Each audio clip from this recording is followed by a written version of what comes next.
Video में हम बात करेंगे आईपीसी के सेक्शन 5 के बारे में। धारा 5। सबसे पहले डेफिनेशन देख लेते हैं। Nothing in this act shall affect the provisions of any act for punishing mutiny and desertion of officers, soldiers, sailors और airmen in service of government of India और प्रोविजंस ऑफ एनी स्पेशल और local law. तो इसको simple language में सबसे पहले मैं आपको बता देता हूँ कि इसमें यह बताया गया है कि जो आईपीसी है, इंडियन पीनल कोड है, वो जो ऑफिसर्स के लिए अलग से लॉ बनाया जाता है। जैसे आर्मी के अंदर कोर्ट मार्शल होता है, अगर कोई म्यूटिनी करता है, कोई भी ऑफिसर, म्यूटिनी का मतलब होता है विद्रोह करना, विद्रोह करता है, म्यूटिनी करता है या डिजर्शन करता है। जैसे कोई आर्मी को या अपनी फ़ोर्स को छोड़कर चला जाता है, जब युद्ध का टाइम होता है, जब उसकी ज़रूरत होती है, डिजर्शन कर देता है, वो छोड़कर चला जाता है या म्यूटिनी कर देता है, विद्रोह कर देता है, तो उसके लिए अलग से कोर्ट मार्शल बनाया गया है आर्मी के अंदर। और एयर फोर्स का अपना जो है, एयरमैन के लिए एयर फोर्स एक्ट होता है, तो उनके लिए अलग से जब एक्ट बना हुआ है उनको सज़ा देने के लिए, तो आईपीसी उनके लिए रुकावट नहीं बनेगा। आईपीसी उसको किसी भी तरीके से प्रभावित नहीं करेगा। जो ऑफिसर्स के लिए, सोल्जर्स के लिए, सेलर्स के लिए, एयरमैन के लिए अलग से अगर एक्ट ऑलरेडी बना हुआ है उनको सज़ा देने के लिए, कोर्ट मार्शल बना हुआ है, तो आईपीसी इंडियन पीनल कोड उसके आड़े नहीं आएगा, उसको प्रभावित नहीं करेगा। यही बताया गया है आईपीसी के सेक्शन 5 के अंदर। नेक्स्ट पॉइंट क्या है इसमें?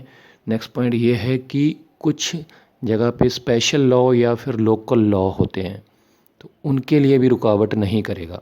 अब स्पेशल लॉ और लोकल लॉ क्या होते हैं उसके बारे में बात कर लेते हैं। देखिए, लोकल लॉ जो होता है वो किसी पर्टिकुलर एरिया के लिए होता है, किसी ख़ास जगह के लिए, किसी एक पर्टिकुलर जगह के लिए होता है। जैसे एक एग्जांपल के तौर पे ले लेते हैं कि दिल्ली में है एक दिल्ली रेंट कंट्रोल एक्ट, तो वो कहाँ पर लागू होगा? सिर्फ दिल्ली में ही लागू होगा। तो ऐसे लोकल लॉज को कुछ खास एरिया में होते हैं कई बार, तो उसको लोकल लॉ कहते हैं। अब स्पेशल लॉ क्या होते हैं? स्पेशल लॉ जैसे SC/ST एक्ट या फिर पॉक्सो एक्ट या प्रिवेंशन ऑफ करप्शन एक्ट, तो ऐसे अगर ऑलरेडी स्पेशल एक्ट बने हुए हैं, स्पेशल लॉ बने हुए हैं या लोकल लॉ बने हुए हैं, तो उनके लिए भी जो आईपीसी है रुकावट पैदा नहीं करेगा।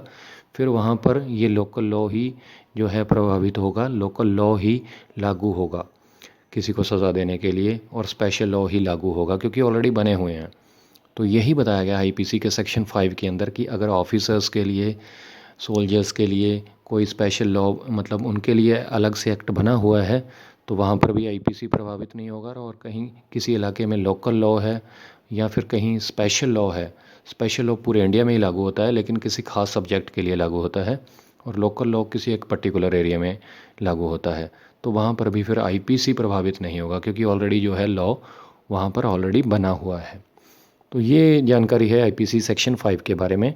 बिल्कुल सिंपल तरीके से समझाने की कोशिश की है। उम्मीद करता हूँ आपको क्लियर हो गया होगा। कोई कन्फ्यूजन रह गई हो तो प्लीज़ कमेंट कीजिएगा। लॉ से रिलेटेड कोई और भी जानकारी चाहिए तो कमेंट करके पूछ सकते हैं। और जाने से पहले इस चैनल को सब्सक्राइब ज़रूर कर लीजिएगा क्योंकि इस चैनल पर कानून से रिलेटेड वीडियोज़ को सिंपल तरीके से बनाया जाता है। टोटल 511 सेक्शन है आईपीसी के अंदर, 511 धाराएँ हैं। हर धारा पर, हर सेक्शन पर अलग से वीडियो बनाया जाएगा। अभी सीरीज़ शुरू हुई है आईपीसी की, तो चैनल ज़रूर सब्सक्राइब कीजिएगा। शुक्रिया।